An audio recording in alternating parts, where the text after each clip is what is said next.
Don की तलाश 11 मुल्कों की पुलिस कर रही है, पर डॉन को पकड़ना मुमकिन ही नहीं नामुमकिन है। हालांकि आपने ऐसे डायलॉग सिर्फ फिल्मों में देखे होंगे, जब विलन हीरो पर भारी पड़ते नजर आते हैं। पर अगर रियल लाइफ में ऐसा हो जाए तो क्या हो? जी हां, हम बात कर रहे हैं भारत के कुछ कुख्यात गैंगस्टर के बारे में, जिन्होंने अपने जुर्म से ऐसे ऐसे रिकॉर्ड बनाए हैं कि पुलिस की कलम भी डगमगा गई, लेकिन इन्होंने अपने जुर्म को कभी कम नहीं आंका। इसलिए कहा गया है कि जुर्म के रास्ते कितने भी मखमली क्यों न हो, खत्म तो जेल के कंबल में ही होते हैं। और शायद इन गैंगस्टर को यहाँ की कंबल काफी रास भी आती है। इसी वजह से तो इन्होंने पुलिस वालों की नाक में दम कर रखा है, और आम आदमी तो इनके नाम से ही खौफ खाते हैं। तो चलिए जानते हैं इन टॉप 5 गैंगस्टर के बारे में। भूपत सिंह चौहान। ये बात आजादी के पहले की है, जब देश के राजा रजवाड़ों का शासन था। दूसरी तरफ भारत की संपत्ति व संपदा लूटने में अंग्रेज कोई कसर नहीं छोड़ रहे थे। इतना ही नहीं, अपने स्वार्थ के लिए देश के कई राजा रजवाड़े भी अंग्रेजों के साथ मिलकर देश को लूट रहे थे, और जनता अनेक तरह की यातनाएं भुगतते हुए भूखी प्यासी मर रही थी।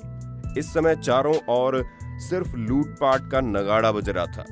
ये 1940 का दशक था, जब वडोदरा के शासक गायकवाड़ परिवार को एक चिट्ठी मिलती है, जिसमें पूरे परिवार को धमकी लिखी थी, महल में काम करने वाले सभी 42 नौकरों को उनकी सेवानिवृत्ति के समय 5-5 बीघा जमीन दी जाए, और ऐसा करते समय इसकी सूचना पूरे शहर में भी जाहिर की जाए। अगर आपने ऐसा नहीं किया तो परिवार के सभी सदस्य की एक एक करके हत्या कर दी जाएगी। इस धमकी भरे पत्र के बीच नाम लिखा था भूपत सिंह चौहान। ये वही भूपत सिंह है जिसने वडोदरा से लेकर दिल्ली की सरकार तक में नाक में दम कर रखा था। इंग्लैंड के रॉबिन हुड या हिंदी फिल्मों की तरह लगने वाली ये कथा एक सच्ची घटना है। भूपत सिंह के कहर से जहां राजा रजवाड़े और अंग्रेज कांपा करते थे, वहीं गरीबों के दिल में इसके लिए सर्वोच्च सम्मान था। ठग बहराम।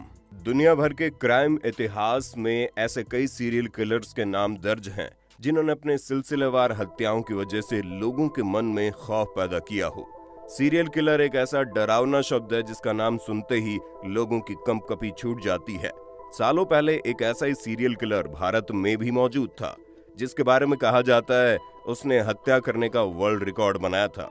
इस सीरियल किलर का नाम है ठग बहराम। बहराम को किंग ऑफ ठग भी कहा जाता है।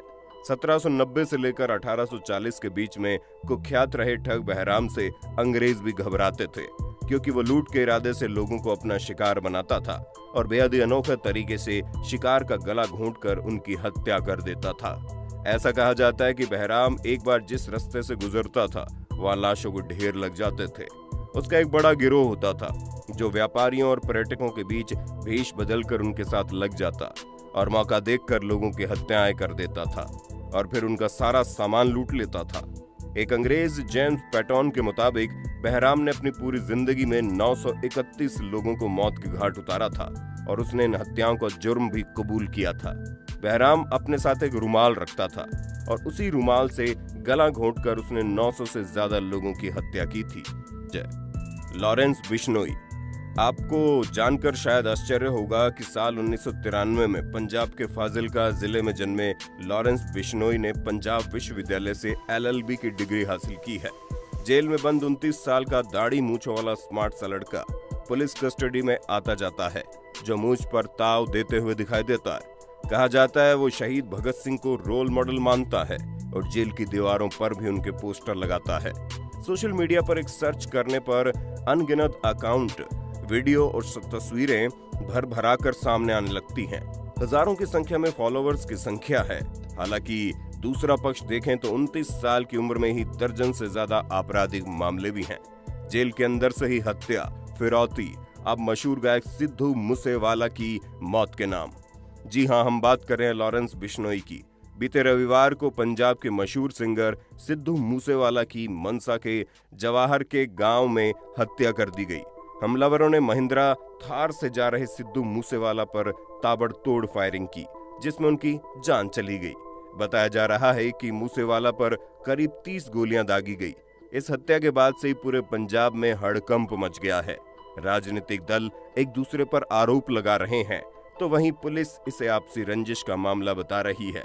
वहीं कई जगहों पर सिद्धू के समर्थक प्रदर्शन कर रहे हैं। हत्या के कुछ ही देर बाद कनाडा में बैठे गैंगस्टर गोल्डी बरार ने इसकी जिम्मेदारी ले ली है। गोल्डी बरार लॉरेंस बिश्नोई ग्रुप का एक खास सहयोगी है। कुख्यात गैंगस्टर लॉरेंस बिश्नोई वर्तमान में तिहाड़ जेल में बंद है। हालांकि माना जाता है कि जेल में बंद होकर भी वो अपनी गैंग को चला रहा है। वो यहीं से आदेश जारी करता है और वारदातों को अंजाम दिलाता है। ऐसा माना जा रहा है कि सिद्धू मूसेवाला की मौत की साजिश का संबंध भी दिल्ली की तिहाड़ जेल से ही हो सकता है। रंगा और बिल्ला बात 1975 के आसपास की है। कुलजीत सिंह उर्फ रंगा खुद पहले ट्रक चलाता था। मन नहीं लगा तो मुंबई में टैक्सी चलाने लगा। मन यहाँ भी नहीं लग रहा था। रंगा ने श्याम सिंह नाम के आदमी से कुछ अलग बात करने की कही। श्याम ने जसबीर सिंह के बारे में बताना शुरू कर दिया। जसबीर ऐसा है, जसबीर वैसा है, 2 विदेशियों की हत्या कर चुका है, बहुत पैसे कमाता है। रंगा ने कहा मिलवाओ। श्याम सिंह ने जसबीर सिंह और बिल्ला से मुलाकात करवा दी। अब बन गई रंगा बिल्ला की जोड़ी। रंगा और बिल्ला मुंबई में कार चोरी करते और फिर उसे बेच देते। बच्चों को किडनैप करते और वसूली लेकर छोड़ देते। एक बार बिल्ला पकड़ा गया। पुलिस ने पकड़ा और ठाणे की जेल में बंद कर दिया। कुछ दिन बाद बिल्ला जेल से भाग गया। इसके बाद दोनों ने मुंबई के बजाय दिल्ली और आसपास के हिस्सों में अपराध करना शुरू कर दिया। 1978 के जून महीने में अशोक शर्मा की कार अशोक होटल के सामने से रंगा बिल्ला ने चोरी कर ली। इसी गाड़ी से उन्होंने सबसे बड़ा अपराध अंजाम दिया। फांसी के 2 घंटे बाद भी चल रही थी रंगा की सांस। 2 घंटे बाद जब डॉक्टर्स ने चेक किया तो बिल्ला मर चुका था, लेकिन रंगा की नाड़ी चल रही थी क्योंकि उसने फांसी के वक्त सांस रोक ली थी। एक कर्मचारी फांसी के तख्त से नीचे उतरा और उसने रंगा के पैर खींचे। बिल्ला और रंगा के घर वालों ने अंतिम संस्कार के लिए लाश लेने से मना कर दिया। जेल प्रशासन ने अपनी तरफ से उनका अंतिम संस्कार किया। न्याय का चक्र पूरा हो गया। चार्ल्स शोबराज जब वो आजाद होता था तो पूरी दुनिया की पुलिस उसके पीछे रहती थी। जब वो कैद में है तब भी जेल के बाहर पुलिस वालों की नींद हराम रहती है।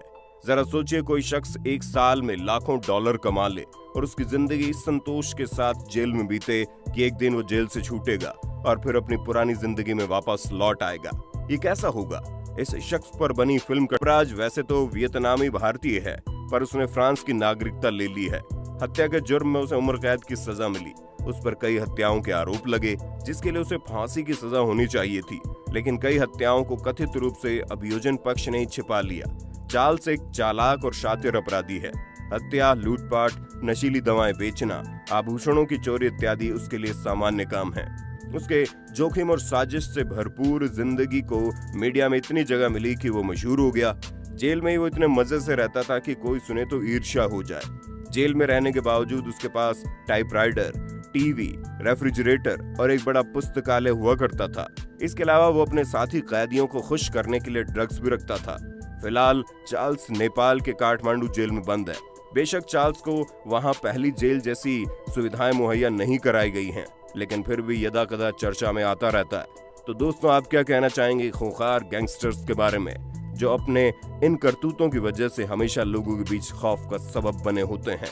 आप अपनी राय हमें कमेंट बॉक्स में देना, इस वीडियो को शेयर करना। मिलते हैं अगली वीडियो में, तब तक ध्यान रखिए अपना और हमारा इंतजार कीजिए। Bye bye.